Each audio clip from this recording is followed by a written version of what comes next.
કાવતરું હતું અને અખબાર પર હુમલો કરવા હેડલી અને રાણા વચ્ચે થઈ હતી વાત। જાહેરાતના નામે અખબારની ઓફિસમાં રેકી પણ કરી હતી અને આ કાવતરું પાર પડે એ પહેલા FBI સકંજામાં તે આવી ગયા। યશ, એટલે માત્ર ભારત જ નહીં પરંતુ ડેનમાર્કનું પણ કહી શકાય તે ફરી એકવાર જે કહી શકાય ખાસ એક ટાર્ગેટ હતું આ અખબારનું જે ઓફિસ છે તે। એટલે દર્શક મિત્રો, ખાસ આ મુદ્દો પણ તમારે સમજવું જરૂરી છે કે ભારત નહીં પરંતુ ડેનમાર્ક પણ એક ટાર્ગેટ હતો અને જે આતંકીઓના મનસૂબા છે તેનો સૌથી મોટો ખુલાસો જે છે તે આ રીતે થતો જોવા મળ્યો કે જે ભારતમાં જેમ આતંકવાદીઓના હુમલાને અંજામ આપ્યો તે બાદ નિશાને ડેનમાર્ક પણ હતું। તો આપ સમજો કે કઈ રીતે વિવાદાસ્પદ જે કાર્ટૂન પહેલાં તો પબ્લિશ કરવામાં આવ્યો હતો ડેનમાર્કના એક અખબાર પર અને આ અખબારની ઓફિસ જે છે તે આતંકીઓના નિશાને હતી અને ડેનમાર્કમાં જે રેકી કરવામાં આવી તેના વિશે પણ હેડલી અને રાણા વચ્ચે વાતચીત કરવામાં આવી હતી અને જે આ વાતચીત છે તેમાં સામે આવ્યું કે ઇમરજન્સી જે કહી શકાય ઇમિગ્રેશનની જે એજન્સી છે તેની તેમણે પહેલાં તો રેકી કરી। કઈ રીતે રેકી કરી? તો જાહેરાત આપવી છે એ બહાને તેઓ ઘૂસ્યા અને ત્યાં રેકી કરી હતી। તો જાહેરાતના નામે તેમણે રેકી કરી અને ત્યારબાદ તેમને વિગત મળી કે મુંબઈ હુમલાનું જે કંઈ ખાસ કાવતરું છે તેવી રીતે અહીંયા પણ પ્રેશર ઊભું થઈ ગયું હતું અને એટલા કારણે થઈને ડેનમાર્કની સરકાર અને ત્યાંની જે સુરક્ષા એજન્સીસ છે તે પહેલાંથી જ અલર્ટ પર હતી અને ડેનમાર્કનો જે પ્લાન છે તેને મોકૂફ રાખવામાં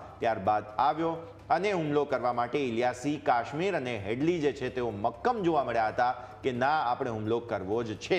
પરંતુ તેમ છતાં પણ આ પરિસ્થિતિનું નિર્માણ અહીંયાથી ખાસ થયું હતું। એટલે ઋષણભાઈ, જે તમે કહી રહ્યા હતા કે ભાઈ આ ડેનમાર્કનો મુદ્દો પણ અહીંયાથી ખાસ હતો, પરંતુ જે રીતે અહીંયા ખાસ સુરક્ષા એજન્સીઓએ વિગતો મળી ત્યાં સુધી કે હેડલી અને તેમણે તો ખાસ સુરક્ષા રેકી પણ કરી લીધી હતી। જે એજન્સી છે તેના ખાસ જાહેરાત આપવાનો એક બહાનું આપીને તેમણે સમગ્ર જે ખાસ ઓફિસ છે તેની પણ રેકી કરી લીધી હતી, પણ તેમ છતાં પણ પછી આ સમગ્ર હુમલો જે છે તે નિષ્ફળ નીવડ્યો। બિલકુલ, એકચ્યુઅલી એ લોકોએ પૂરેપૂરું પ્લાનિંગ કર્યું હતું કે સેકન્ડ ફ્લોરની ઓફિસ છે તો એની ઓફિસમાંથી વિન્ડોમાંથી એ લોકોના માથા કાપવાના અને બહાર રસ્તા પર ફેંકવાના। આખું આવી રીતનું કાવતરું પાર પાડ્યું હતું જેથી ડેનમાર્કના લોકો ગભરાઈ જાય।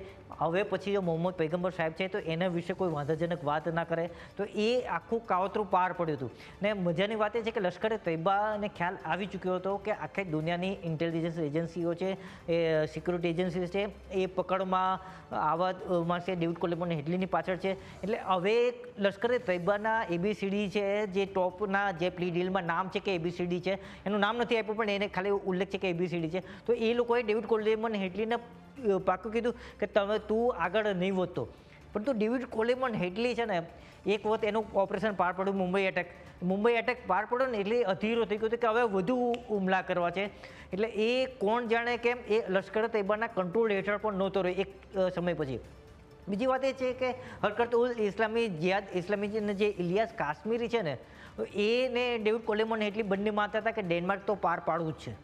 એટલે એ બંને મક્કમ હતા। લશ્કરે તૈયબા ના પાડતું હતું ને જો લશ્કરે તૈયબાનું ના પાડીને જો ડેવિડ કોલેમોન હેડલી ન કર્યું હોત તો કદાચ પકડાય પણ ન હોત। ડેવિડ કોલેમોન હેડલી ન પકડાયો હોત તો તહઉર રાણા પણ ન પકડાત, પરંતુ તહઉર રાણા અને ઇલિયાસ કાશ્મીરી બંને મક્કમ હતા કે ડેનમાર્કની ઓફિસમાં હુમલો કરવો જ છે, એટલે એના લીધે જ આખું બહાર આવ્યું। બિલકુલ, પણ એ કાર્ટૂન અને ત્યારબાદની જેટલી પણ ઘટના ઋષાંગભાઈ જોઈએ આપણે અને FBIને સફળતા મળે છે, FBIને સફળતા મળ્યા બાદ જ મને લાગે છે કે એક એ આશાનું કિરણ જાગે છે કે હવે આપણા હાથમાં કંઈક છે અને એ પછી આખી સિસ્ટમ એક ચાલે છે।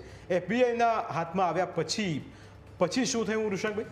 બિલકુલ, ડેવિડ કોલેમોન હેડલીને જ્યારે પકડો ને ત્યારે તરત જ એણે FBI અધિકારીઓ સમક્ષ રજૂ કરવામાં આવ્યો। ડેવિડ કોલેમોન હેડલી તરત જ પડી ભાગ્યો, એણે પૂરેપૂરી વિગત કરી દીધી અને એણે તાજનો સાક્ષી બન્યો, એક રીતે આપણે કહીએ તો તાજનો સાક્ષી બની ગયો। એણે પ્લી ડીલ સાઇન કરી કે જેના ડોક્યુમેન્ટ્સ આપણે સ્ક્રીન પર બતાવી રહ્યા છે। તો એ પ્લી ડીલમાં એણે પૂરેપૂરી વિગત આપી દીધી કે હું કેવી રીતે લશ્કર તૈયબાના ટેરર કેમ્પમાં જોડાયો। ફેબ્રુઆરી 2002થી સૌથી પહેલાં એ લશ્કર તૈયબાના ટેરર કેમ્પમાં જોડાયો। ત્યાં તેણે આર્મ્સ છે, ગ્રેનેડ છે, પછી ટેકનિકલ છે કે કેવી રીતે પકડાઈ જવાય તો શું કરવું, કેવી રીતે બ્રેઇન વોશ કરવું, કેવી રીતે રેકી કરવી, કેવી રીતે ડિવાઇસીસનો ઉપયોગ કરવો, જીપીએસ ડિવાઇસીસનો ઉપયોગ કરો, આખું માસ્ટરમાં જે આખું એમ જોવા જઈએ તો ટેરર મેનેજમેન્ટ કરવું, તો એની જે આખું વાત છે એ ઓકી ચૂક્યો છે. અને બીજું કે આખી પ્લી ડીલમાં લશ્કરે તૈબાના ABCD નામ આપવામાં આવે છે. બિકોઝ ડેવિડ કોલેમન હેડલીએ એક સમયે જે સાજિદ મીર છે, લશ્કર તૈબાનો આતંકવાદી છે, એને પકડવામાં પણ FBI ને મદદ કરી હતી. એના માટે એક લિટરલી છટકું ગોઠવવામાં આવ્યું હતું. ત્યાં સાજિદ મીરને પાકિસ્તાનની બહાર બોલાવવાનો હતો, અમેરિકામાં બોલાવવાનો હતો, પરંતુ સાજિદ મીરને ક્યાંકથી ખબર પડી ગઈ કે એના માટે છટકું છે ને એ પાકિસ્તાનની બહાર પગ જ ન મૂક્યો. હવે વાત ઇલિયાસી કાશ્મીરીની જો તો એડલીની સૂચનાથી એડલીથી બાતમી મળી હતી, એના પછી ઇલિયાસી કાશ્મીરીને પાકિસ્તાને ડ્રોન એટેકમાં મારી નાખ્યો હતો.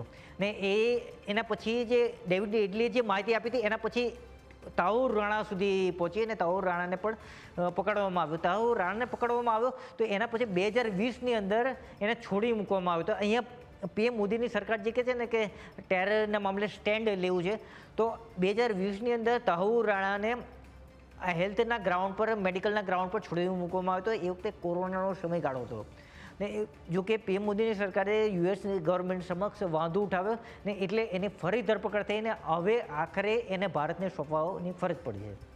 બિલકુલ, એટલે કે યશ, એક બાદ એક ચોંકાવનારા ખુલાસા, અને એ અખબાર પર જ્યારે એક આક્રમણ થયું અને એ ત્યારબાદ આખી ઘટના સામે આવી.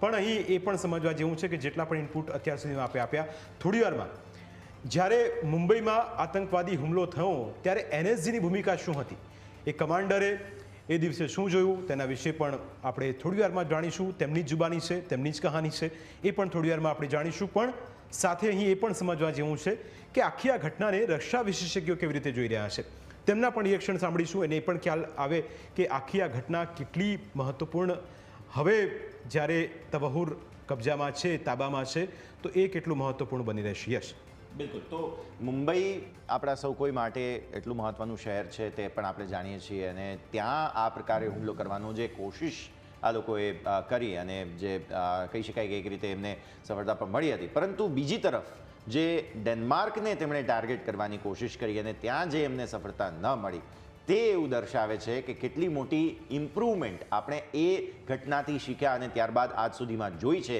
કે આવી કોઈ બીજી ઘટના ત્યારથી અત્યાર સુધીમાં ઘટી નથી.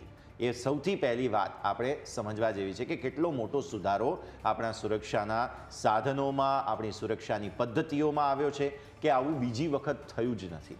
અને જે રીતે ડેનમાર્કને એડવાન્સમાં ઇન્ટેલ મળી ગઈ અને ત્યારબાદ સમગ્ર જે કાર્યવાહી થઈ, તેવી રીતે હવે ભારત માટે પણ એવું થઈ રહ્યું છે. આપણે ભૂતકાળમાં ઘણા એવા પ્રસંગો જોયા છે કે જ્યારે આપણે જે કહેવાય કે ખરેખર તો હકીકતમાં શું થયું તે કદાચ આપણા સુધી પહોંચ્યું પણ ન હોય, પણ એ પહેલાં પણ જે ઓપરેશન છે તેને પૂરેપૂરી રીતે પાર પાડવામાં આવ્યું હોય. તો આવા પણ ઘણા પ્રસંગો જે છે તે ખાસ થયા છે કે જેને કારણે પણ કહી શકાય કે એક બહુ જ મોટું પરિવર્તન આપણને સૌ કોઈને જોવા